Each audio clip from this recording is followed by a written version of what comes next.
If you've ever looked at your child and thought, my child just doesn't care about anything, this video is for you.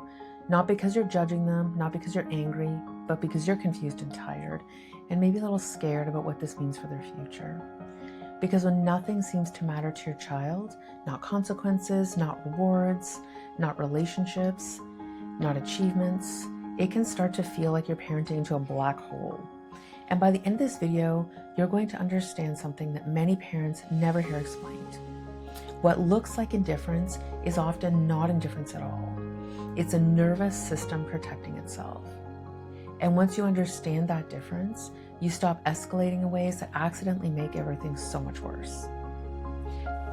In this space, we protect dignity, yours and your child's, especially when behavior is hard. We believe structure is stabilizing. We believe calm is leadership. We believe fear distorts perception. This is where parenting becomes steadier, more intentional, more grounded. Let's begin. I'm Christine, and I want to talk about something parents rarely say out loud.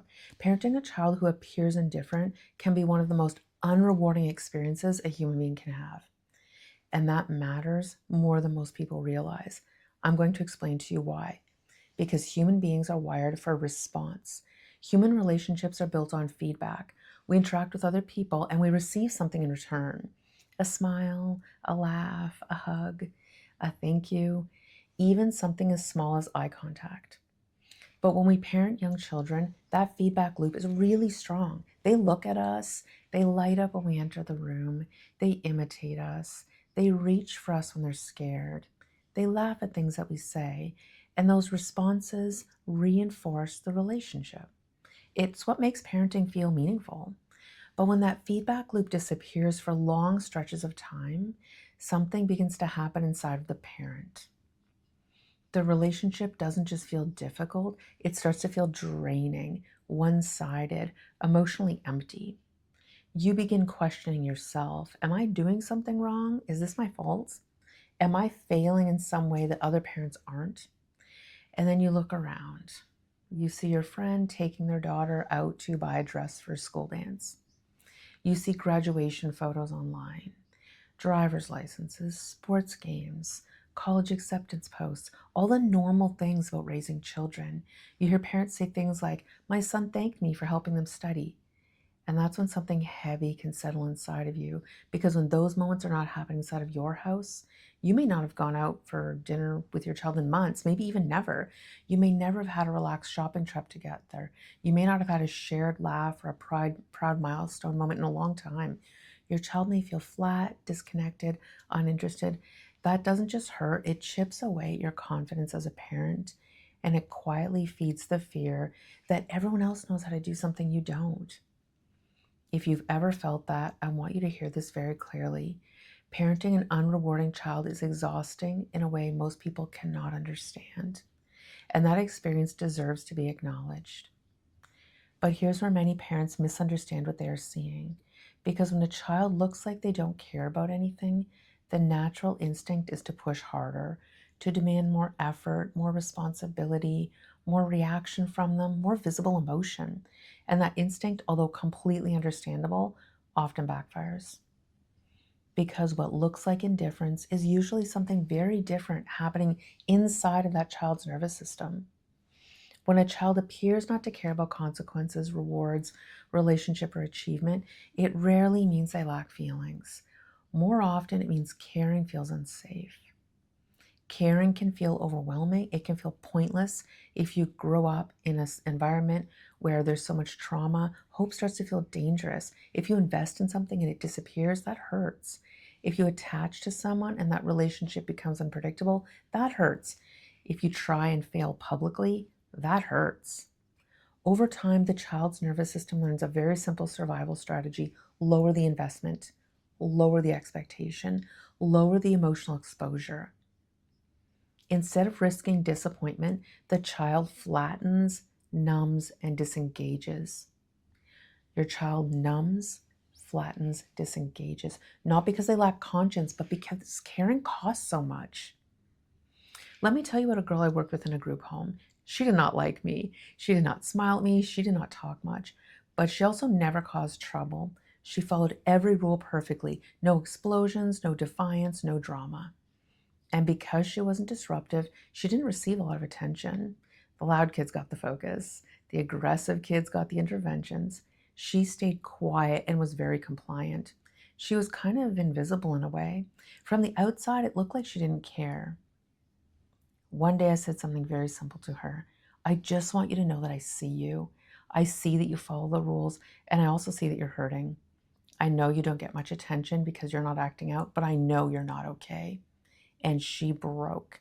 Not because she suddenly cared, but because somebody finally saw the pain underneath the silence. What looked like indifference was actually invisibility. It was her protection, it was her survival technique. Another girl refused almost everything: school, activities, showers, participation. Adults surrounded her constantly. You need to care. You need to try. You need to do better. One day I sat down and said, can we talk about how strange this must feel for you? You finally arrived somewhere safe after years of things that never should have happened to you. And now everybody wants you to care about algebra. That must feel completely insane. She stared at me and said, exactly. Within weeks, things shifted for her, not because we pushed harder, but because we stopped demanding engagement before safety had stabilized her. There's another layer to this. Sometimes indifference is armor, because if nothing matters to me, you can't control me. If I don't care about privileges, you can't take anything from me. If relationships don't matter, you can't hurt me by threatening them. That posture can look cold, but very often it's protection. There's another moment I remember that changes completely how I see this kind of shutdown. I was working with a teenage boy who rarely reacted to anything. Adults constantly described him this same way. He just doesn't care. He didn't react to consequences. He didn't react to praise. He didn't react when privileges were removed. His face stayed flat. His tone stayed neutral.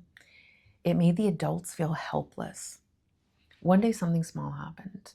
Another student said something rude to him in passing, not even a big insult, just the kind of careless comment that teenagers throw at each other all the time, and he didn't respond. No reaction, no anger, nothing. The adult supervising looked at him and said, see, this is the problem. You just don't care about anything. But later that evening, I saw him alone. He didn't know anyone was watching, and he was standing there quietly tearing up a piece of paper into tiny little pieces over and over and over again. Not violently, just slowly and methodically, piece after piece. And that moment told me something so important. He did care. His nervous system just did not allow him to show it in a way that adults recognized. What looked like indifference was containment.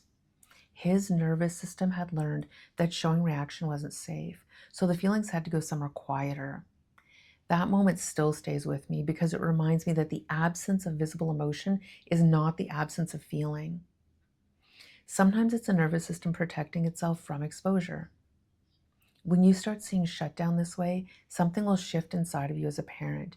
You stop chasing reactions, and instead you start creating safety for your child. Let me explain this simply.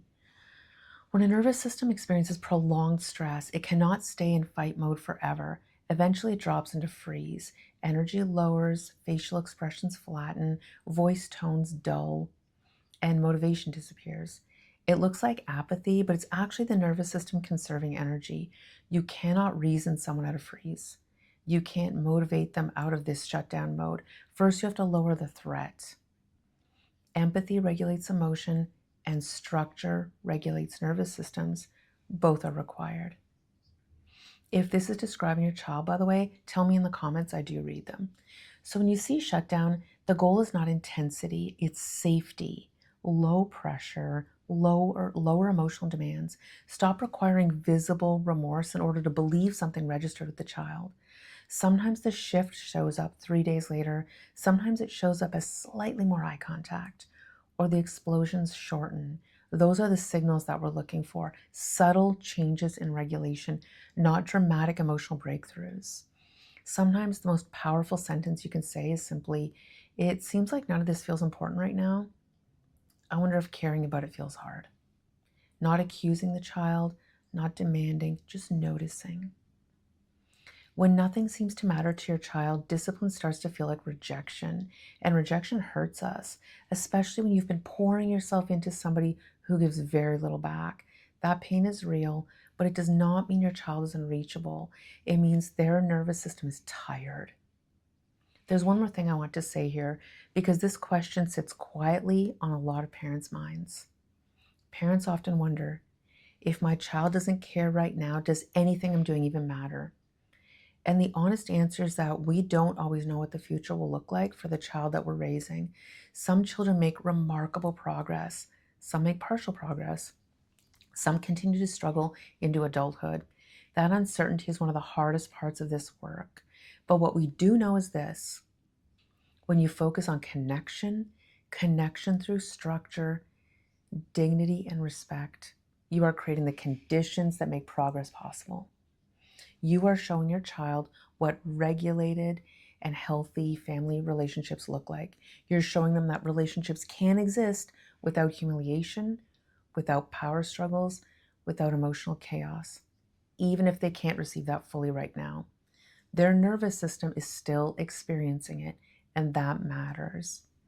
Sometimes the dividends for that kind of parenting show up years later. Children who looked unreachable at 15 become adults who suddenly begin to reflect on how your steadiness that existed in that home changes them. They begin to see the dignity that was offered to them when they were struggling, and that foundation can become a bridge back into relationship later. We can't promise outcomes, but this style of leadership gives you the best possible chance of meaningful progress, because empathy regulates emotion and structure regulates nervous system, and dignity protects the relationship while the nervous system is still developing. That combination is what allows growth to happen if the child is capable of making the kind of progress that we hope for them. And even if the progress is slow, you are building something important. You are building a relationship that is not based on fear. That matters far more than most people realize. The goal is not to force your child to care. The goal is to create a nervous system environment where caring becomes safe again. In the next video, we're going to talk about something that naturally follows this stage, because once parents begin to understand shutdown, something else often appears. Suddenly, the child's behavior begins to feel targeted, personal. Parents start to think, they know exactly what they're doing. They are trying to hurt me. And that interpretation pulls parents directly into the escalation cycle again. So in the next video, we're going to unpack why behavior starts to feel personal and how to stay regulated when it does, because that shift alone can change the emotional climate in your home. And if this video helped and you feel even slightly less alone in a parenting experience that most people cannot imagine, please subscribe. These videos build on each other, and understanding the full picture makes this work so much easier to carry.